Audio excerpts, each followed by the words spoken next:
Hello, I'm Melinda Smith. This is part of this year's Salon Culinaire here at the Cardiff Workers Club. The exhibition features some of the finest works by local chefs, which has impressed the visiting judges. For all the news, join us tonight at 6.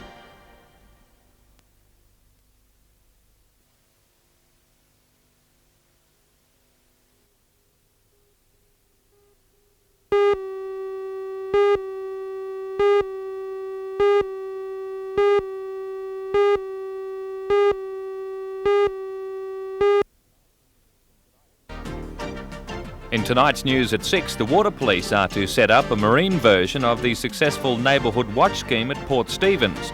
Neighbourhood Watch Marine is aimed at reducing the incidence of theft and vandalism on the waterfront, and in the new year will be set up in the Newcastle and Lake Macquarie areas. For all the news, join us tonight at 6.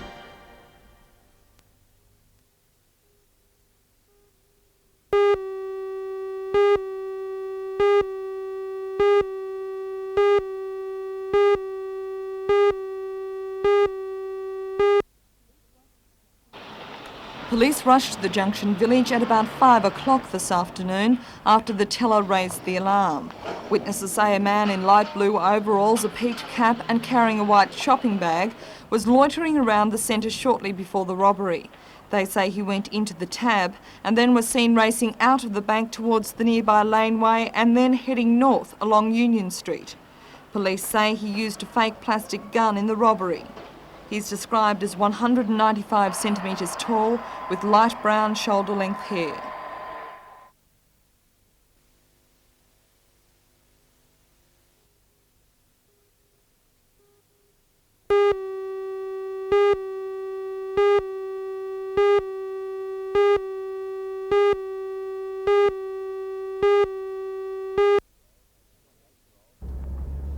The 28-year-old has had a great season of road racing, finishing in the first 6 in each race he's contested.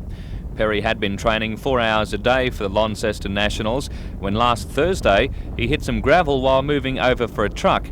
He came off his bike into a gutter and suffered a broken cheekbone, cuts and concussion, and didn't regain consciousness until he was on his way to hospital in the back of an ambulance. Despite the fall, he's still hopeful of doing well in Launceston. Well, my training's been set back the last 5 days. I haven't trained much at all, and I've missed the Goulburn to Sydney, which would have been my last major race, and head out before the event. But I think most of my training's behind me and the preparation's done, so I should still go okay. When you say okay, what do you mean? I'd really like to finish in the top 5 and possibly, if not that, the top 10. But before the crash I was hoping for a top 5 place, which would help me get a ride in the Commonwealth Bank Classic at the end of the year.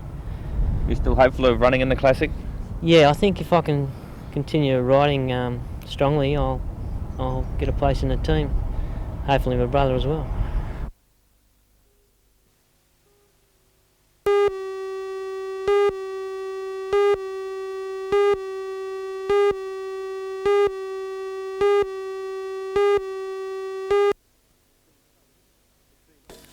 It's been some weeks now since Australia's $750 million beef trade with the US was first jeopardised because of high chemical pesticide residues. So, a Department of Agriculture revelation that a beef property in the Merriwa district in the Upper Hunter has been quarantined does not augur well for the industry. In this case, beef tested at the Gosford abattoirs revealed that a carcass contained more than 35 times the accepted level of the pesticide dieldrin. This chemical is sometimes used for termite control. The offending property, which is being kept confidential, was identified through the traceback system. According to the Department of Agriculture, the cattle were contaminated in a one-off incident. Nevertheless, thorough testing is being carried out on the entire herd to ensure that no contaminated cattle slip through. On this particular property that we have, the animals that are remaining on the property will be tested to find out if they contain residues that are unacceptable, and they won't be allowed to be released back onto the market at all until we're satisfied that there's no further contamination of the cattle and that the residues that are in the animals currently affected are below the maximum residue limit.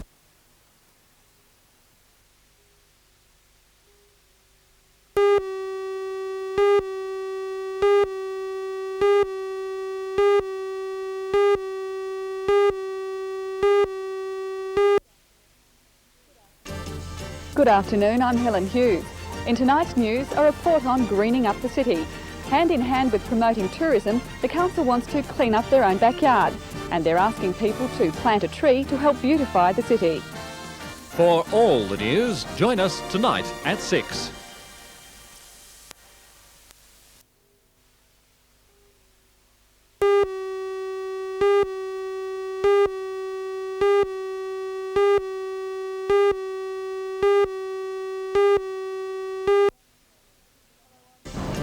Hello, I'm Janelle Provost. Unlike most buildings, the Rankin Park Hospital is running 6 months ahead of schedule.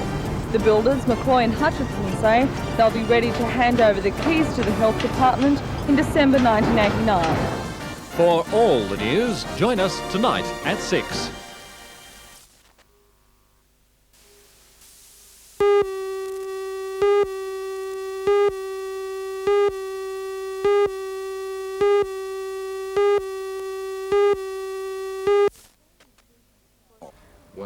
For Australia's 300,000 diabetics, a subsidy on syringes and test strips is a godsend. It will save the average diabetic as much as $200 a year.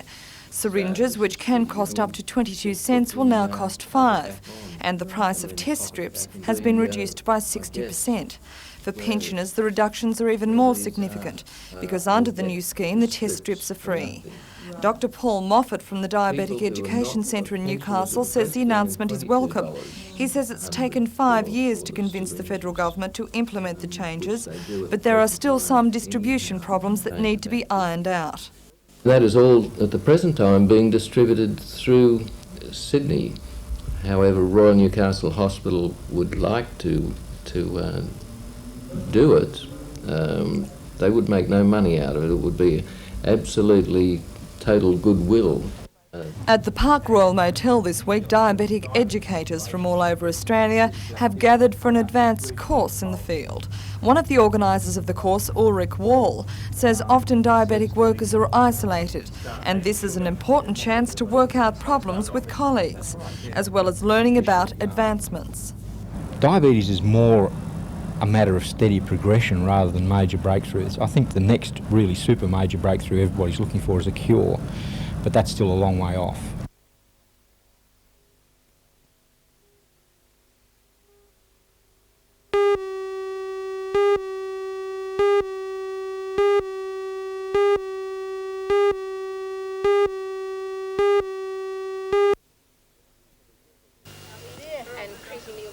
For the 14-woman squad, this 2-month tour has been a huge success. Victory or draws in all but a one-day match. Though the photographers at the third test weren't exactly Fleet Street's finest, the team has done what the men haven't. Win regularly and win well. Even a little levity at the photo call doesn't disguise this team's dedication to the game. They began the test knowing they couldn't lose the series, but determined to make victory complete. It's been a long, hard tour, but not nearly as long and hard as women's cricket's battle to be taken seriously and pull the crowds in. And according to Australian team manager Anne Mitchell, that battle is still a long way from over. I think, yes, we've in the past been knocked a bit for, girls being a bit wimpish, can't throw, can't bowl, etc. But anyone looking at this game here today can see some tremendous batting skill, and the fielding has been excellent. Girls throwing in right from the boundary of this county ground into the wickets. As the women knocked up a first innings of 366, the Sussex crowd, most of whom had never seen women play the game, appeared rather impressed. Oh, entertaining, I'd say, yes, entertaining. Various ways. I think they do remarkably well. The way they do the overarm bowling. Some of the games, even with Sussex, haven't come up to this standard at all. And then there was this from a Sussex stalwart. They're fine-looking girls, they really are. It's all your sunshine, don't you? That's what it is. The Aussie team struggles not just against public interest and the opposition. Funding is a problem, with tours only possible every few years. The players pay their own way, even wash their own gear after each day's play. But hopes are high that the success of this tour will create enough interest back home to enhance the future of women's cricket and keep the baggy green on the heads of both sexes.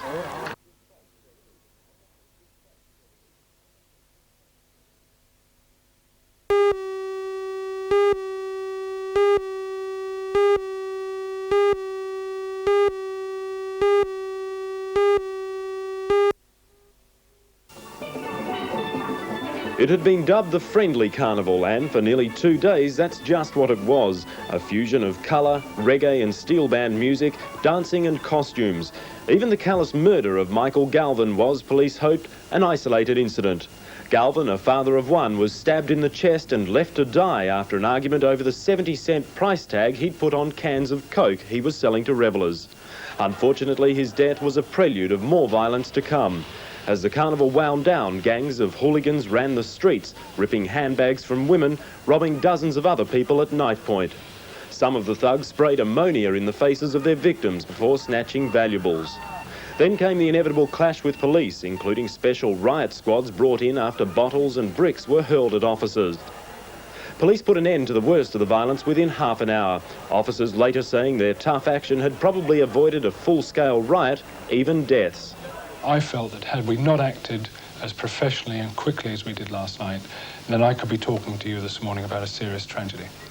At one stage during the fracas, police searched for a sniper reported to be on a rooftop. No one was found. Daybreak, and among the litter, signs of the violence. A snatched handbag lying empty on a footpath. The violence was the worst since the mid-70s, and now, in the light of day, police are asking organisers to consider whether this 25-year-old event should ever be held again. Senior officers say that despite more than 1 million people enjoying themselves here over the weekend, the cost of the revelry in terms of violence was far too high.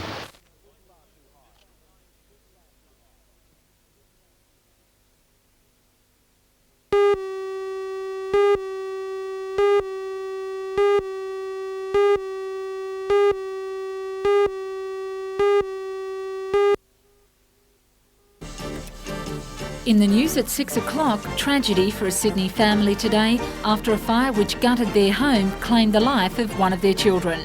3 other children escaped the blaze in a house at Minto in the city's southwest. For all the news, join us tonight at 6.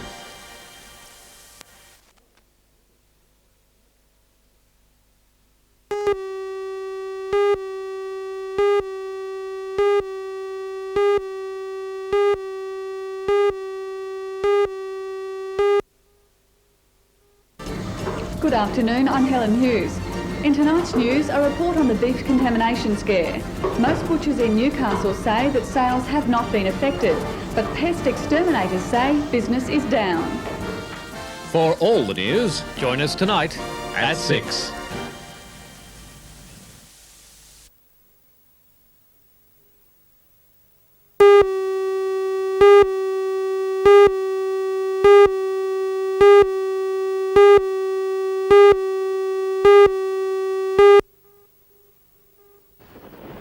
At 12:30 today, a man entered the Commonwealth Bank in Blue Gum Road, Jesmond. He approached a 22-year-old teller and produced a white plastic bag with a gun in it and demanded money. The teller handed over what's described as a moderate sum of money, and the man left on foot. He was seen to enter a storm water drain which runs under Blue Gum Road. Police searched the drain and came across a green tracksuit top that the bandit had apparently discarded while changing.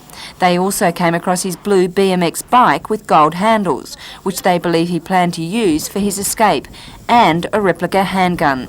He is described as 20 to 30 years old, of rough appearance, of lean build, about 155 centimetres tall, with black scruffy collar-length hair and a prominent pointy nose. He was last seen in the Jesmond Park area, heading towards Lambton.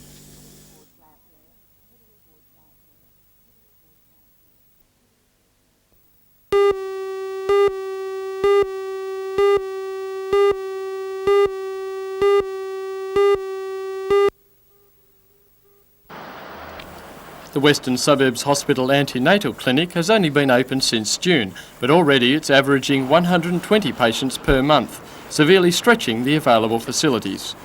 The new Doppler, as it is commonly known, will help to ease the problem.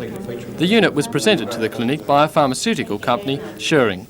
Worth almost $1,000, the Doppler will be used throughout pregnancy and labour to detect and monitor the heartbeat of the unborn infant. Using sound waves, it can hear the heartbeat as early as 12 weeks after pregnancy. The old method, using a stethoscope, meant that doctors and parents usually had to wait for 24 weeks before detection. The new Doppler will supplement several older units already in use. Although the new device is not significantly more sensitive than the older ones, its compact shape will make it much easier to use.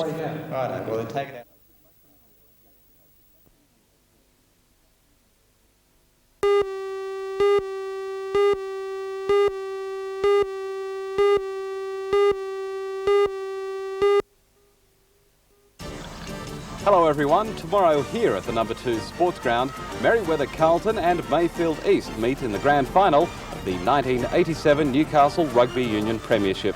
We'll have a preview of that match in our news tonight. For all the news, join us tonight at 6.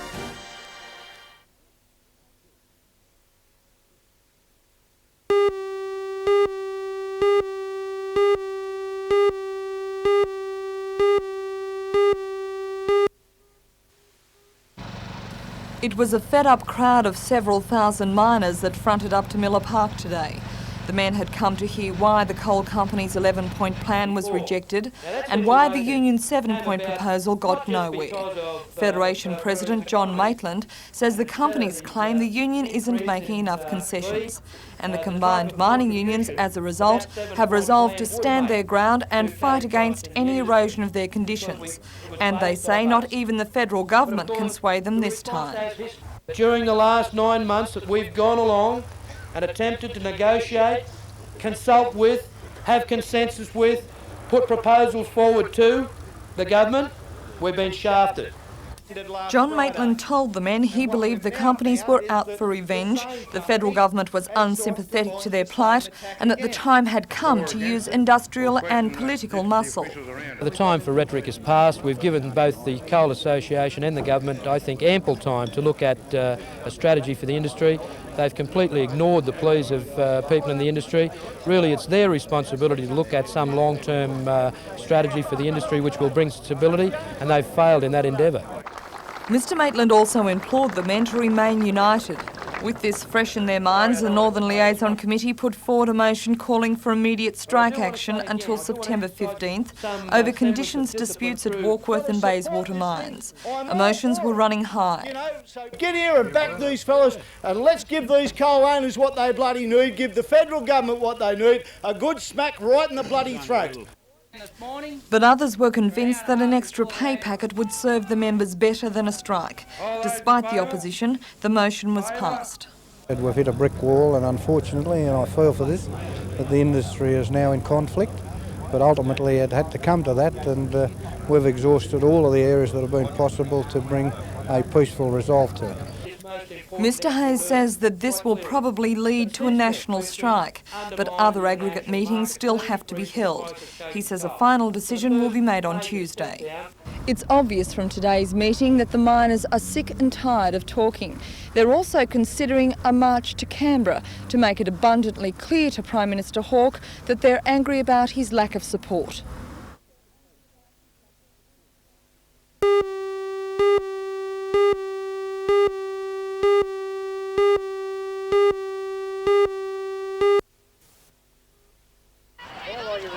The National Park ground had dried out considerably after last weekend's deluge, allowing both teams to play hard and fast.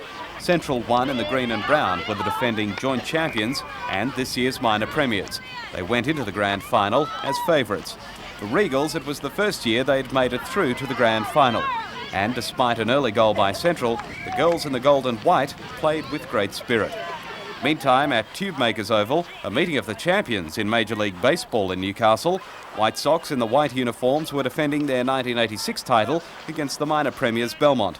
The same two sides met in last year's grand final.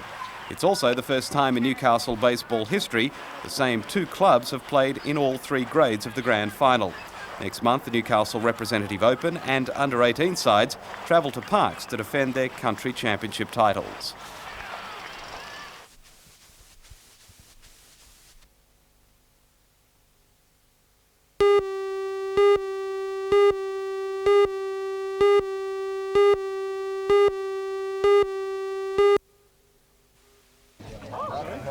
Varley Engineering has been signed up to supply 60 more of the specialised spits, a contract worth almost $100,000. The device will be manufactured for the spit roast professionals, a local catering company started 4 years ago. Today, television personality Bernard King, who has lent his name to the venture, presided over the company's launch into the competitive Sydney market. The spit used by the catering company is one of the world's oldest and simplest cooking methods, made even simpler. Unlike usual spits, the spit roast model has no moving parts. The meat is instead fully enclosed and cooked by the circulation of the heat.